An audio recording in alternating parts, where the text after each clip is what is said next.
Lisa, it's showing small on your screen. I know, yeah, I'm gonna make it big now. Thank you. You're welcome. Just getting all of my windows organized so I can see everything. I know, right? So are you ready for me to admit them? Yeah, I'm ready for you to admit them. Go ahead. Yeah, thank you. Sounds great. Here we go. Awesome. Thank you.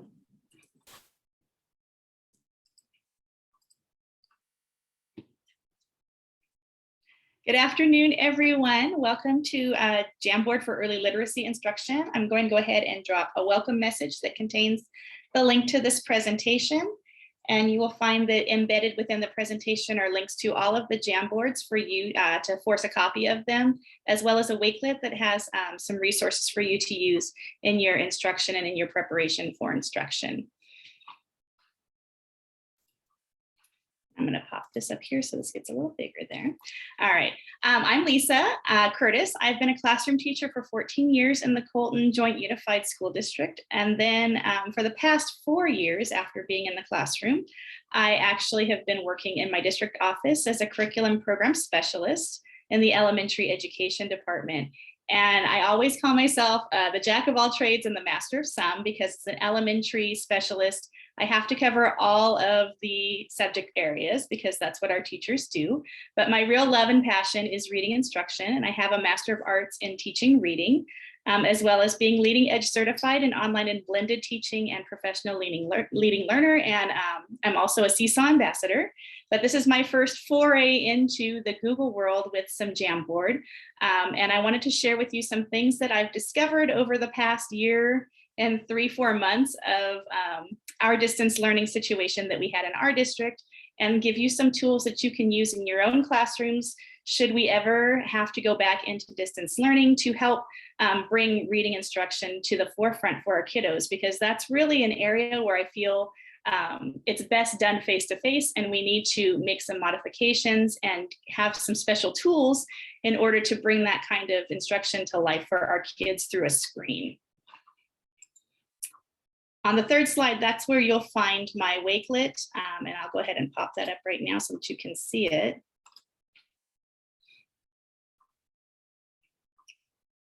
And so there you'll find a lot of resources that you can use, some background information, some separate items that really are helpful as you're planning and thinking about reading instruction for our early literacy areas. And I'm really focusing here on grades TK through 1, because that's where our kiddos are getting their basic reading instruction.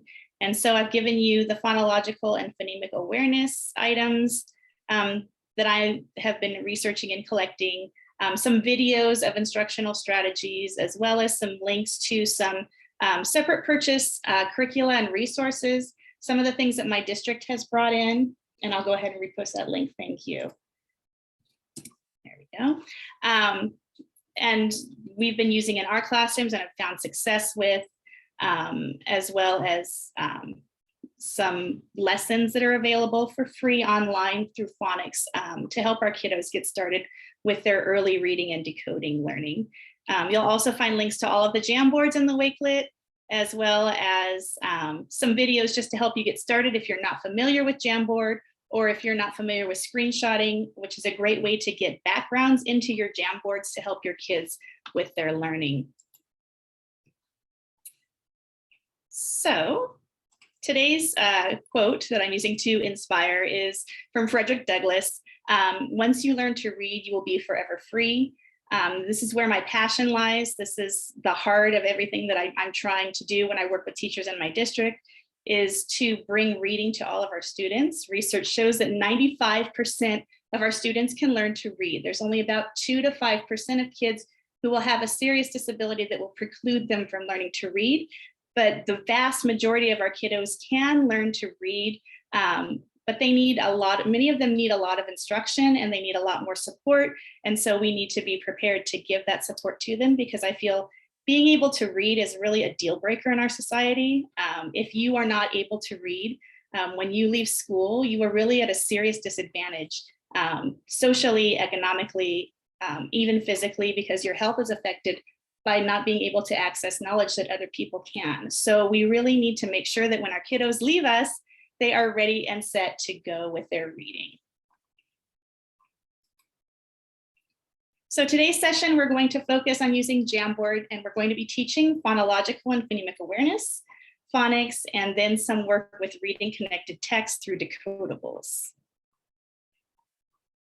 And our first topic is going to be phonological and phonemic awareness. And we're really getting kids to hear, distinguish, and manipulate the sounds of our language, the English language that we're all using in common. English is a difficult language to learn because it is what we call morphophonemic. And what I mean by that is that we spell by meaning and we also spell by sound. And so we need to get kids really attuned to the sounds of the language, because that's one of the ways that we represent it through the letters that we use when we write words. Before I get into the strategies, I want to talk a little bit about what's up with all the phones or the phones. In Greek, phon means sound. So when we talk about phonological and phonemic awareness, we're really talking about awareness of sound.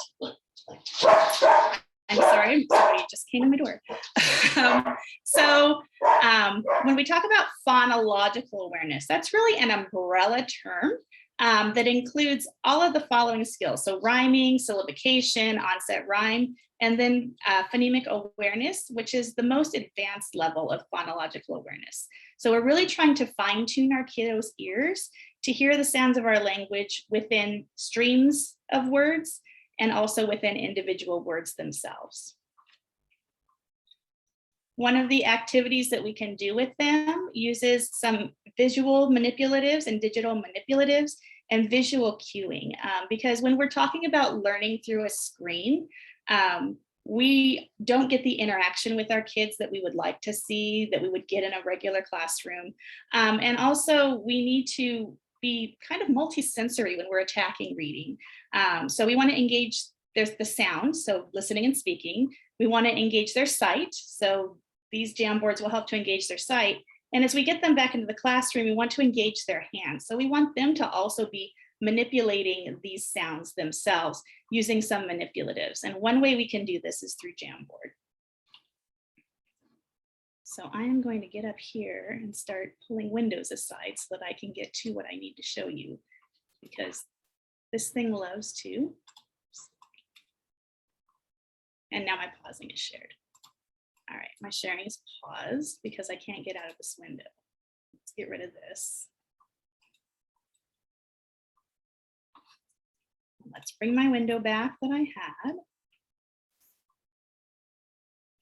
There we go. And now let's go to this Jamboard. So we're going to go backwards just a little bit here. And we're going to start talking about words. So when we're talking about words, can you all see this? Because I did shift some windows around. Okay, I see people nodding, great. Okay, so when we're talking about words, what we're really trying to do, and this is for our TK kiddos who are coming in who may not have had a preschool experience, or even some of our kiddos who have had a preschool experience, what we may find is that we need to help our students understand how to separate words that come out of our mouths and sentences and phrases. Because as we're speaking, we don't put a space between each word like you would see in a book. Speech kind of co-articulates and all blends together. And so one of the first things that we need to get our kids to understand is that when we're talking, these sentences that we're saying, they're made up of individual words. So for this, I use a rectangular manipulative, and I have different colors because it helps kids kind of separate them. And so what we do is we say a sentence, a simple sentence, like my dog barks, and have the students repeat the sentence with you, my dog barks. And we're going to separate the sentence into its individual words by using our rectangles. So we're going to pull down a rectangle for each word we hear in the sentence. My dog barks. My dog barks. My dog barks. And now what we can do is we can start to kind of have them identify different words within the sentence. So what was the first word in the sentence? What was the word you heard first? My.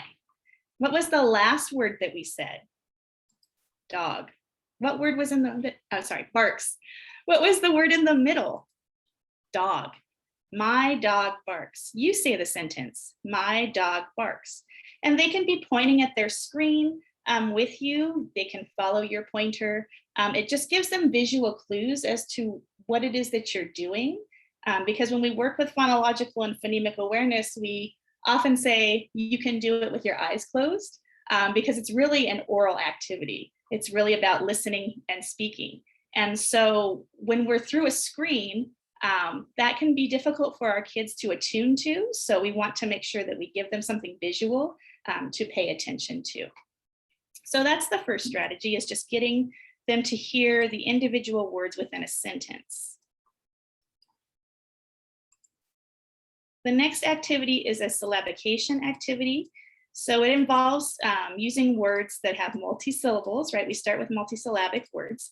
And the reason why I don't start with single syllables is because we'll get this. We'll say cat and we'll get cat, because the kids think that there's automatically going to be more than one syllable in every word. So they're just kind of clapping along. So we always want to start with a 2-syllable word. And usually I like to start with compound words, 2-syllable compound words. And the reason for this is that they're easily distinguishable as not only being separate syllables, but separate words. So for example, if we gave the children the word doghouse, we could have them say the word doghouse. So we always want them to repeat the word first, doghouse. And now we're going to clap the syllables, doghouse. And then we'll drag them down using our squares. So dog, house, doghouse. Once you have them where they can hear these syllables really well, you can start having them delete syllables.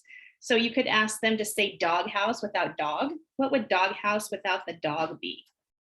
House. What about if I had doghouse, but I didn't say house? What is doghouse without house? Dog.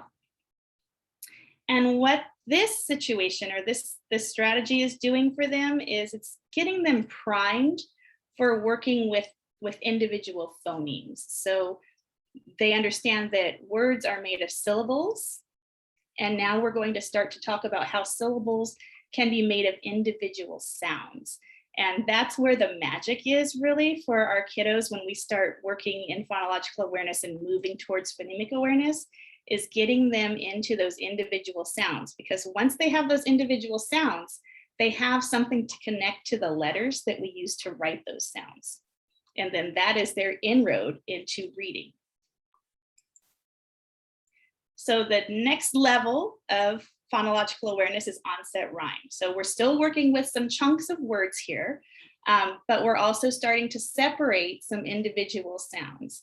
So in our onset rhyme, we use a small square for the onset, and the onset is the consonant or consonant sounds at the beginning of a syllable or a 1-syllable word. And then the rhyme is the rectangle, and a rhyme is the vowel and everything that follows it. And so if we have a word like sat, we can separate it into its individual onset and then the rhyme. So if I have sat, if I take off the rhyme, the first consonant sound here is s, and there's no other consonants there, just this. And then the rhyme is all the vowel and everything that follows it, at, s, at. So we want our students to be able to take off these onsets, and that's going to be their key to getting to individual phonemes. So when we do another one, let's do the word smell, smell. The onset here is sm, that blend sound, and then L is all the rest of the word, smell.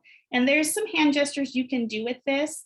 One of the ones that you can do is using your hand like this. It's kind of a pointy hand. And for the onset, you use your thumb, sm, because we're using smell, sm. And then for the rhyme, you put the rest of your hand out, L. And then you can grab it back and say smell. So sm, L, smell.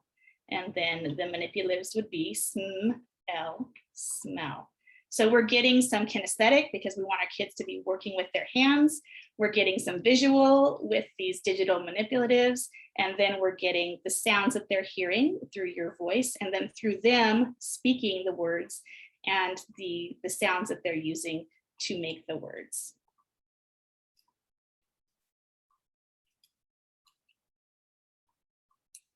And then to round out our phonological awareness area, we get to phonemes. And phonemes are the most advanced level of phonological awareness. So when we get to phonemes, we're really talking about individual speech sounds within words. And so we use a strategy here called tap it, map it, zap it.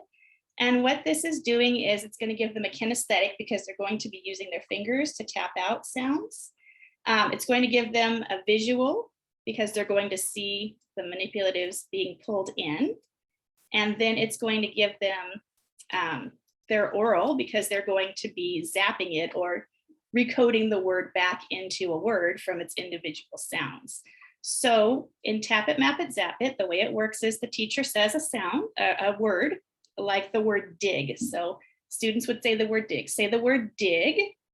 Let's tap out the sounds that we hear in dig. D, I, g, dig. How many sounds did we hear? 3 sounds. So that means we need 3 tokens to represent each of those sounds. So let's go through it again. D, I, g. Let's pull down 1 token for each sound. D, I, g, d, ig. And then we're going to zap it. So if you want to be fancy, you can use the laser. If you don't, you can just use the pointer with the arrow.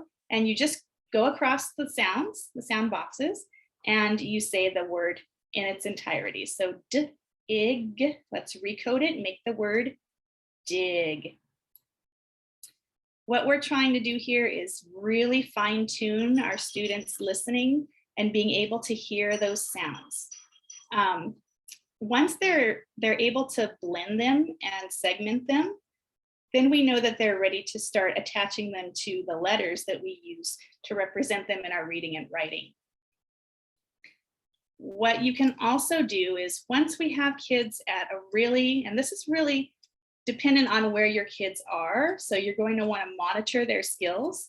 If they are really fantastic at blending and segmenting the words, then you're really going to start wanting to move into things like deletion.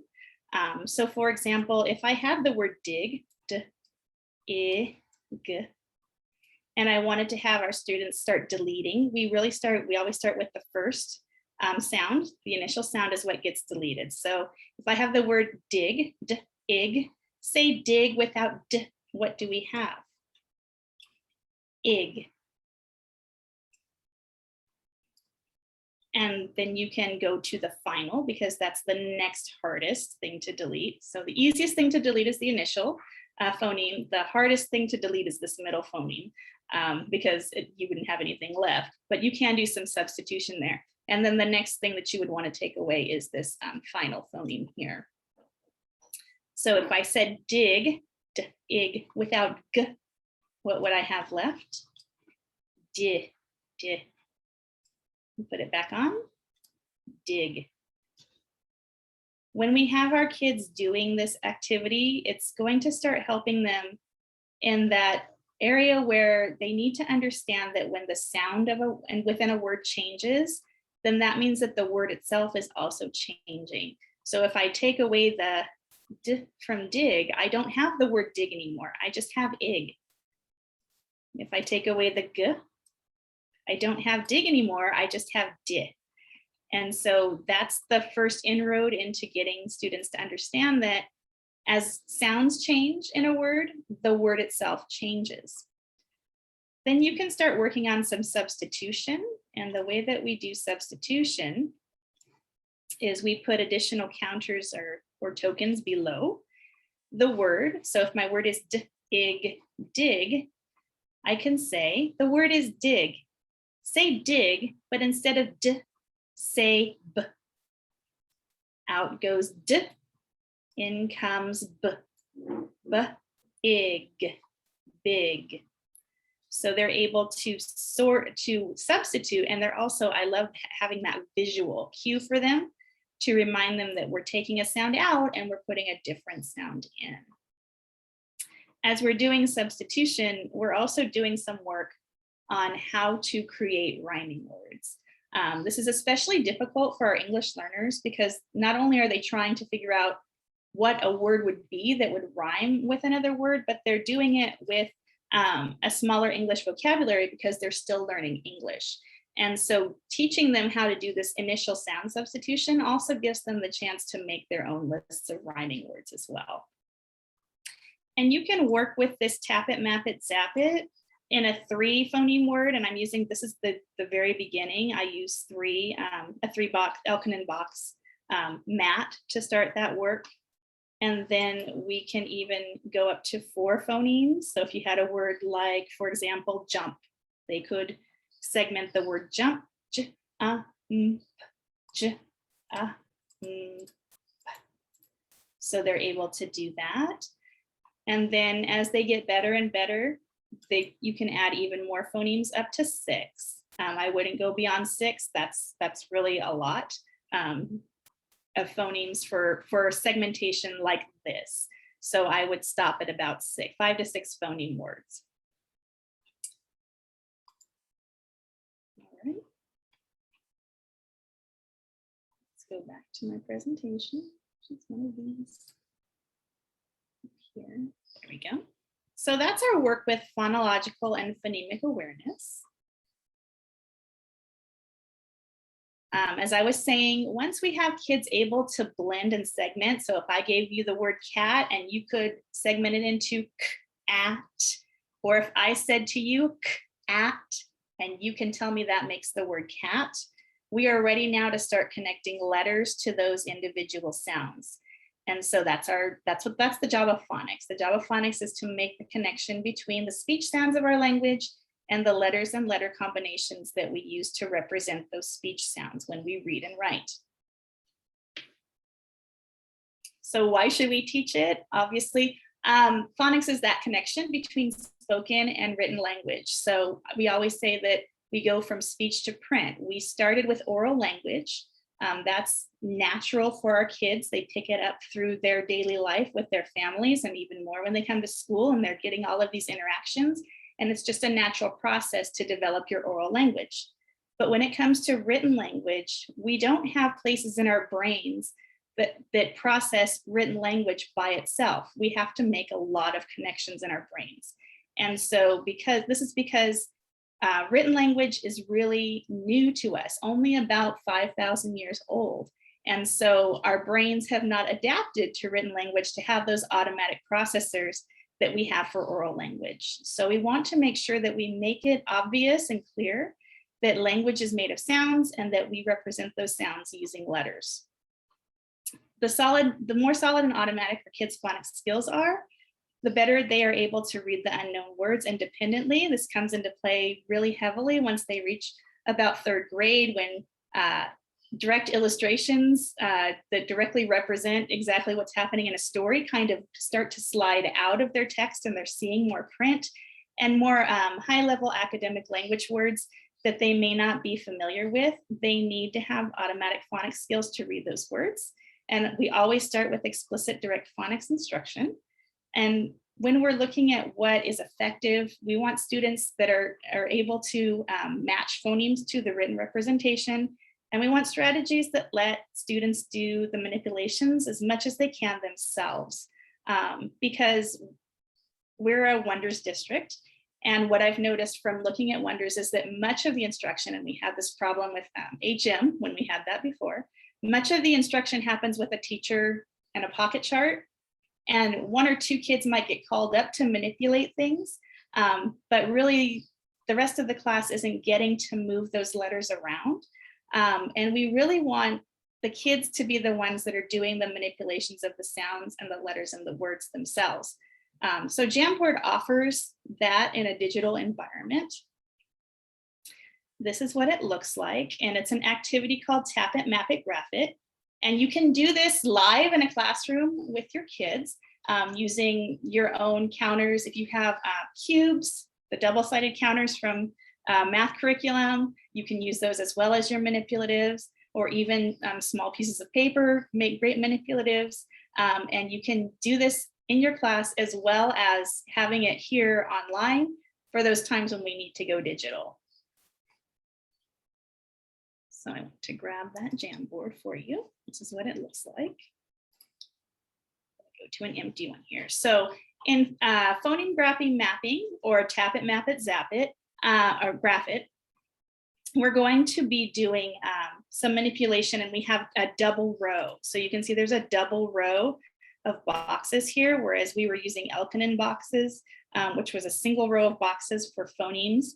Now we're going to start using a double layer of boxes, and you can have the students put their manipulatives right underneath the boxes, just like this. And then what happens is we're going to start with something that's very much like the tap it, map it, zap it activity that we had before, where you will say a word, the students will repeat, there'll be tapping of the phonemes in the word, and then the moving of the tokens. But then we add an additional layer, which is adding in the grapheme, or the letters that we use to write those individual sounds. So for example, if I had a word like sip, I would have the students say the word sip. Let's tap the sounds in the word sip. Sip. So you'll notice sometimes I go this way. If it's a short word, this way works pretty good. If you go from your pointer, or you can go from your pinky as well across. I try to go left to right because that's how our print is arranged in the English language. We're arranged from left to right. And what I find is if I have an extremely long word, like if I do have a 6 phoneme word, if I'm going this way, then I can pick up on the other hand. If I have a short word, then I can just go this way. This is also great for your fine motor skills as well. So getting those kids used to this, and you will find that it takes them a minute. They really have to think about making those motions, but pretty soon they'll be going really fast, and you can even have them practice doing it with their fingers with no sounds, just to get their hands used to making those motions. So if I had the word sip and I tapped out sip, sip, and then I'm going to move the tokens. Sip, sip. Now that we have the sounds for the word sip, we're going to write the word sip. So I'm going to have you help me. I'm going to get my pen out. And the first sound in sip is S. What letter makes the S sound? An S. Good. Okay. S was the first sound. What was the next sound? I. I. What letter makes the I sound? I. Then the next sound was P, P, P. What letter makes the P sound? P. Say the sounds with the letters. S, I, P, sip. And then the last step is to write the word again. Sip. And have the students read it. Read the word sip.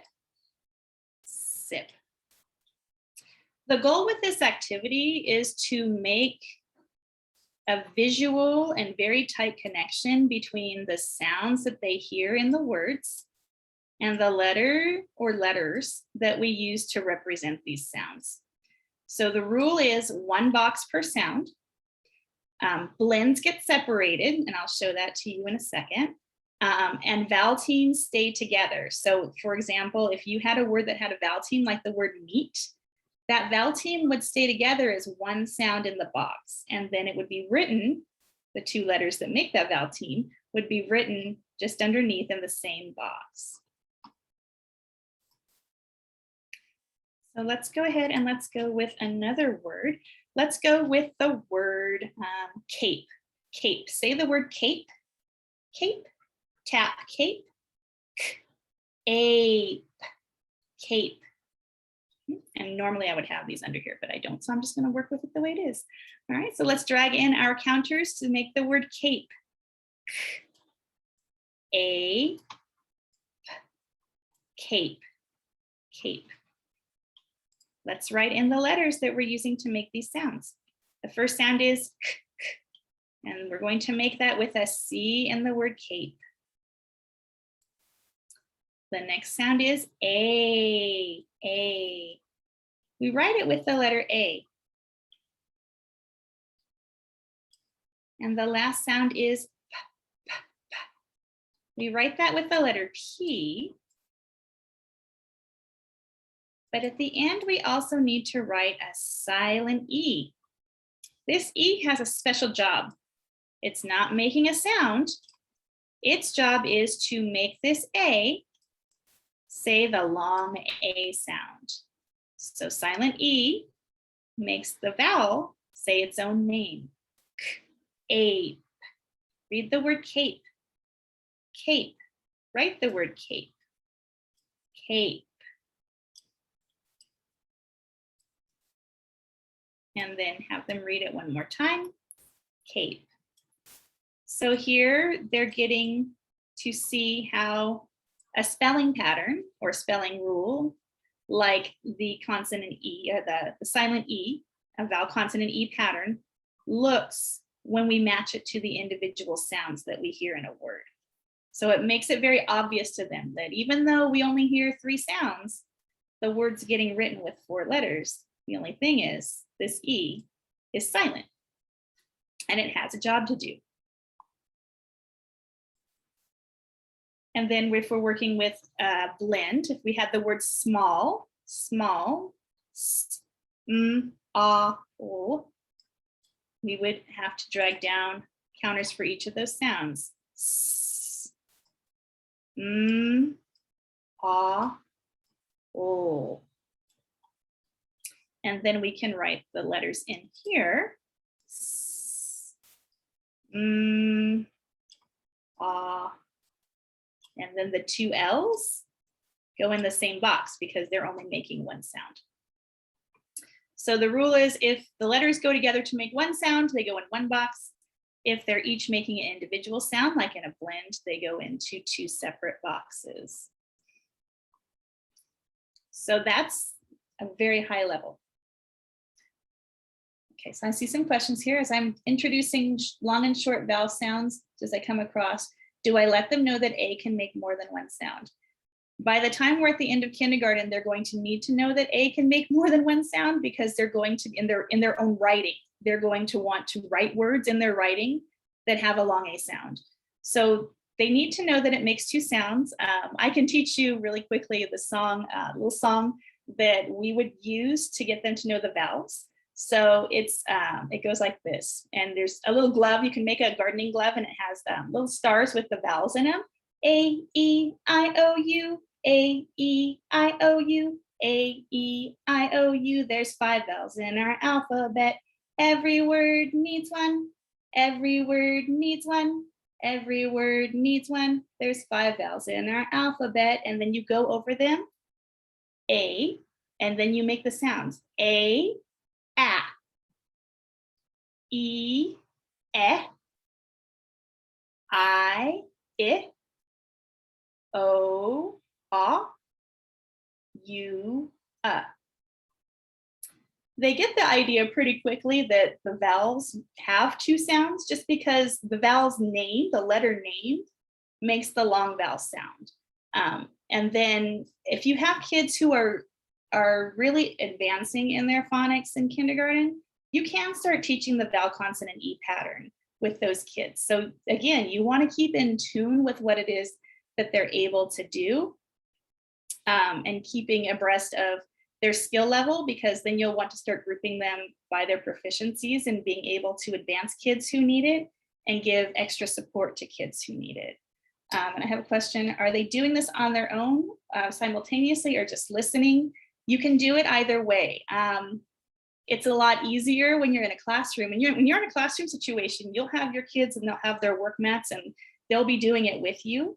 You can also do this as part of a small group lesson before you read your book. And you through here, you can share this. If you're a Google Classroom teacher, you can share this link with them and they can actually make their own copy through Google Classroom, or you can just share the link with them. You can make up to 20 slides in one of these Jamboards. So How would I explain that the A in small is making the ah sound? This is a heart word, so that's another great feature. This is a heart word for our students. It's the reason why it's a heart word is because this vowel sound is a little different. And so what we need to do is we need to remember that when we see the word small, this A is making the ah sound for us instead of the normal ah sound. It's just something that you have to memorize, and it's special for a word like this. You might also see it, and you can tell them, you might also see it in the word tall. We have to remember this is making the ah sound. Or even in the word all. That A is making the ah sound in these words. So it's something that you need to remember when you see them.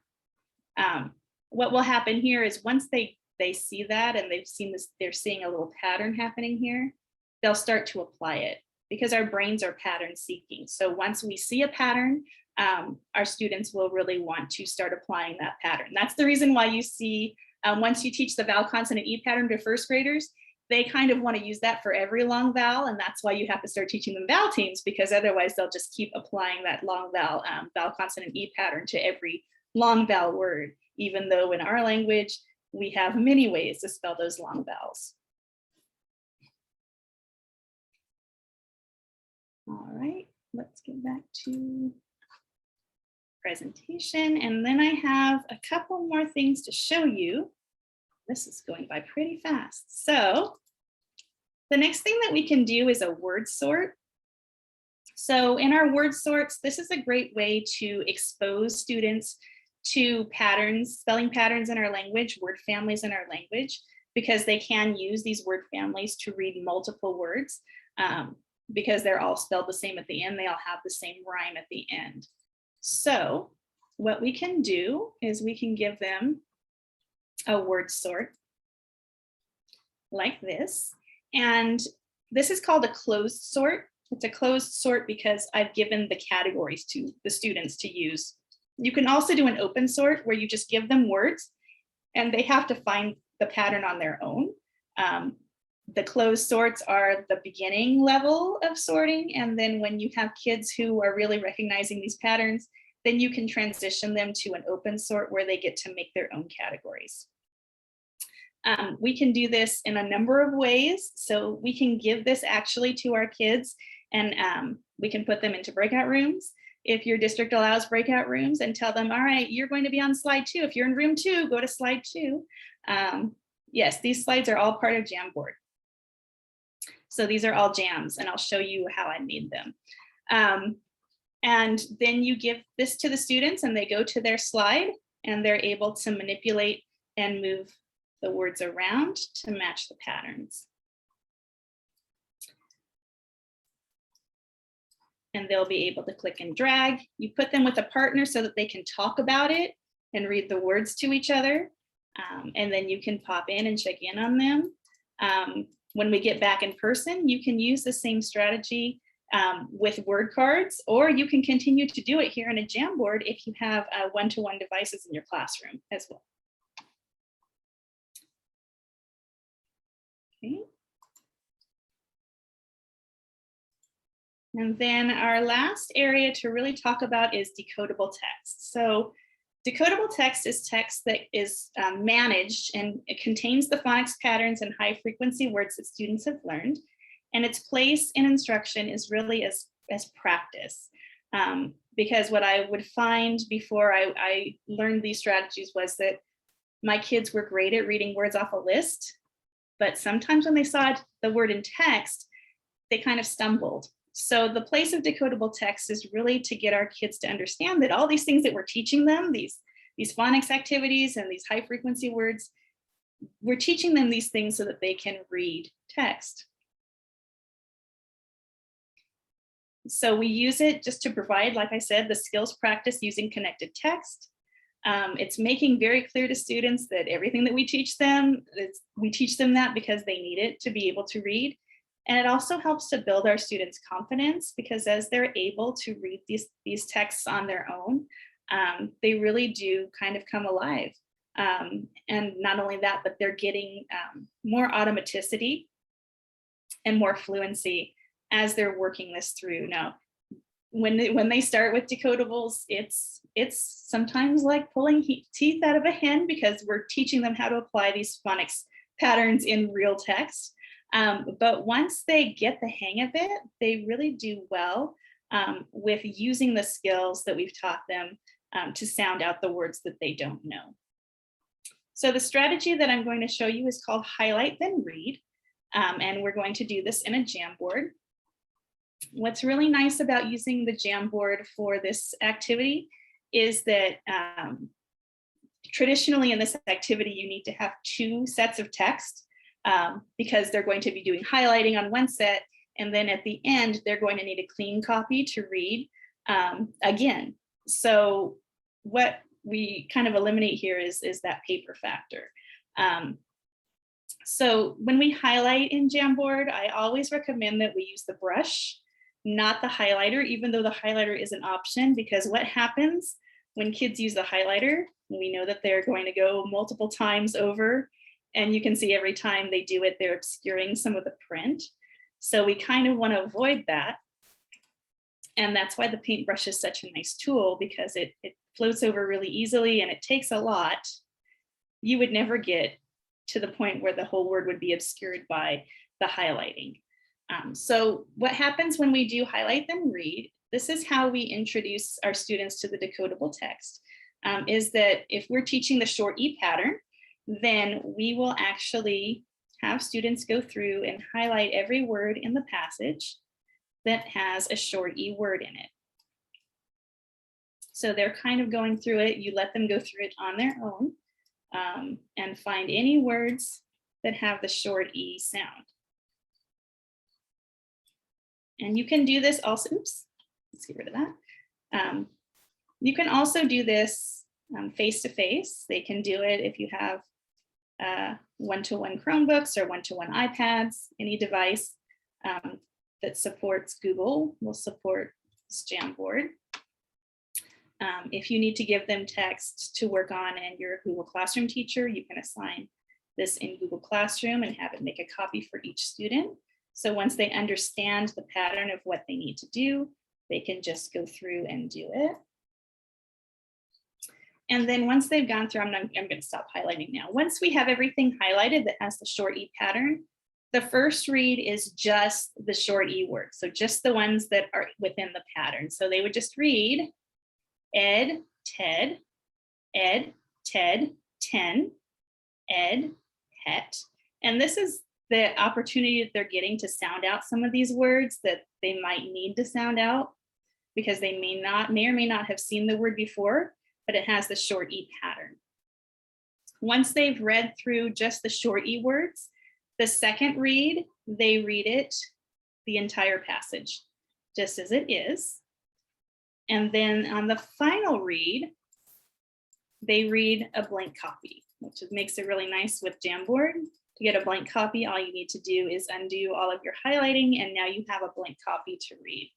The idea behind this is to build their fluency and their automaticity with reading words using the phonics patterns that they've been taught. It's not the only text that they will ever see. They need to have a wide variety of texts. Decodable has its place as a practice feature, but it should not be the only text that students read. I've heard of teachers going overboard and only letting kids read decodable text, and that should not be happening either. They need a wide variety of text because they not only need to have their phonics skills built and automatic, but they also need to be building their oral language skills because they need both phonics. They need both the ability to read a word and the ability to understand a word. So they need language and they need the ability to decode. So we don't want to give them just decodable text. We want to give them access to lots and lots of different types of books.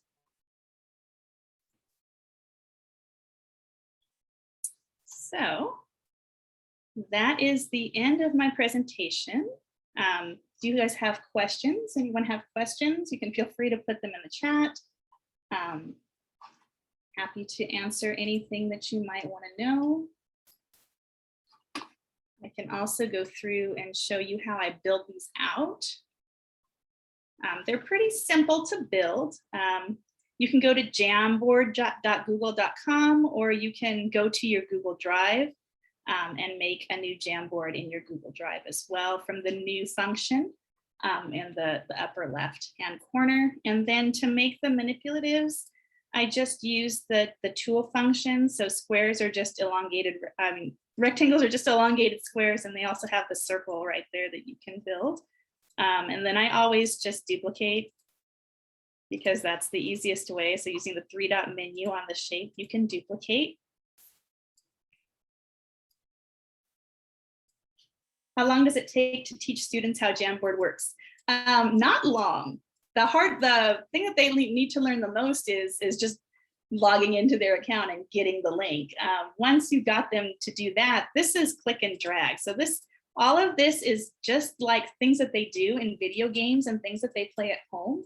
So it really is pretty simple to teach them how to manipulate things. And what I like about Jamboard, and the reason why I feature it more than Google Slides, is because it's harder for kids to resize things in Jamboard than it is in Google Slides. In Google Slides, I've seen kids, and even I, as an adult, will sometimes have trouble manipulating things that were already on the screen, and they start getting resized. You have to grab in specific places to resize. So if you don't grab exactly on one of these circles or squares on the outside, you're not resizing it, you're moving it. So it gives less touch points. Whereas in Google Slides, anywhere that you touch on a shape, if you click and drag it, you're gonna start resizing it. So that's why I like to use Jamboard a little bit more.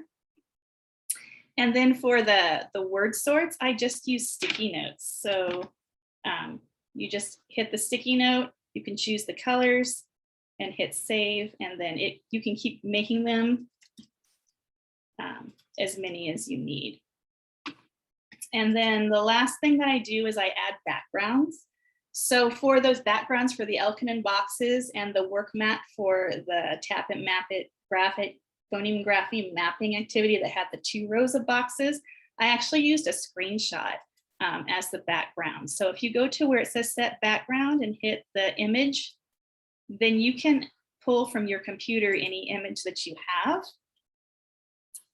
And I'm just gonna grab one. Here's my Elkinen boxes. So when I do that, what happens is this becomes the background. So the kids can't move it, they can't resize it, they can't erase it. Whatever you lay over on top of it, they're able to manipulate on it. And so that's a great feature. That's what I used for the decodable text as well. I just took a screenshot of one of the decodables from the West Virginia phonics lessons that I have linked in my Wakelet. And then I added that screenshot as the background so that students could highlight on top of it. Can you use Jamboard to present a book?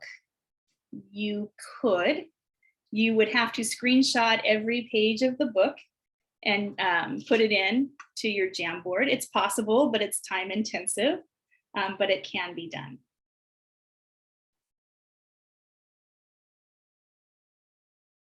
So you can assign a board to each student. The question is, do you assign a board to each student or just share your screen during time? Depending on what you want to do. If you're doing an introduction, or you're of a sound, for example, or a spelling pattern, or you're working with your group in distance learning, you might want them just to focus on what you're doing. So you might just do it in front of them.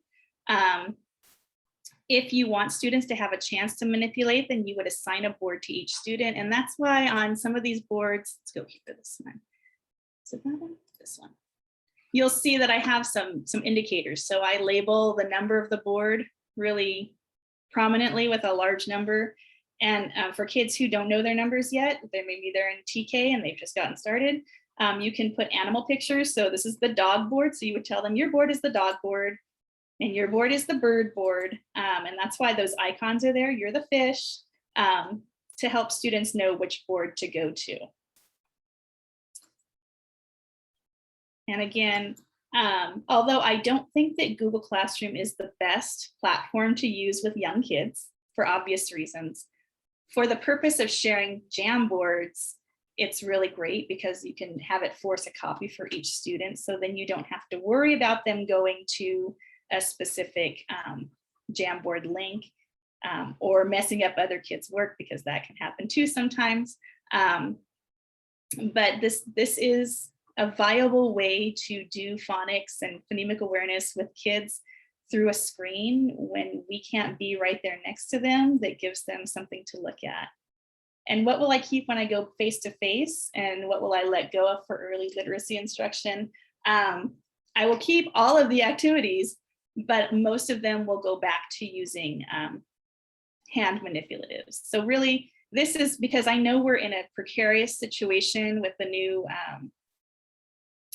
variants that are coming out. It seems like every month there's a new variant. We never know what's going to happen. I want to make sure that teachers are prepared if we should have to go back to have something that they can use. But if I were face to face, my kiddos would have a bag of manipulatives. They'd have their work mats and sheet protectors like this, and they would have their whiteboard markers to use individually. And that's how I would do it within a classroom situation. I wouldn't necessarily go to Jamboard in that situation.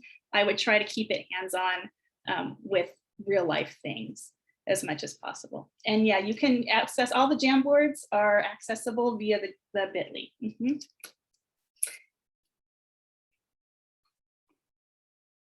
All right, look at that, it's 2:01. This went by so fast. So I would just like to say thank you so much for attending. I really appreciate you all and all of the hard work that you all are doing with your own students in your own classrooms. My last slide has my email address, email addresses. I'll go ahead and I will put the link back in for anybody who may have popped in late in case they missed it. And thank you so much. Have a wonderful rest of your afternoon.